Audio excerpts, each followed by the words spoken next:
तर प्रकाश आंबेडकर यांच्या वक्तव्यावर आमदार रवी राणा यांनी प्रतिक्रिया दिली आहे। प्रकाश आंबेडकर आमच्यासाठी आदरणीय आहेत। त्यांनी नेहमीच मला ताकद दिली आहे। ते अत्यंत विद्वान आणि अभ्यासू आहेत। त्यांचा मी आदर करतो। आम्ही दिलेल्या कागदपत्रानुसार आम्हाला जात पडताळणी विभागानं 3 वेळा जात प्रमाणपत्र दिलं आहे। तीच कागदपत्र आम्ही सुप्रीम कोर्टाला देखील दिली आहेत। सुप्रीम कोर्टाचा जो काही आदेश येईल त्या आदेशाचं पालन केलं जाईल।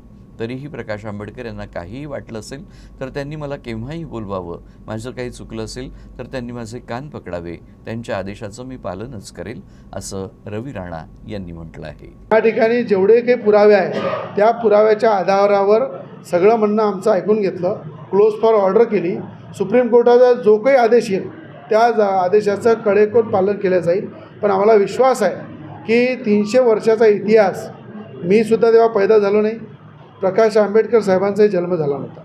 मला असं वाटतं की जे बाबासाहेब आंबेडकरांचं संविधान आहे, बाबासाहेब आंबेडकरांच्या संविधानानुसार सगळ्यांना जे आरक्षण मिळालेलं आहे त्या आरक्षणाचे जे नॉर्म्स आहे, ज्या आरक्षणाचे कायदेशीर कारवाई जे जात पडताळणी ऑफिस तपासणी करत आहे त्यानुसार जे काही पुरावे आहे ते सुप्रीम कोर्टामध्ये आपण दिलेले आहे। आणि त्या पुराव्यानुसार नक्कीच मला विश्वास आहे की 300 वर्षाआधीचे पुरावे 100पेक्षा जास्त जे पुरावे आपण दिलेले आहे त्या पुराव्याच्या आधारावर नवनीत राणाला न्याय मिळेल, हा माझा विश्वास आहे।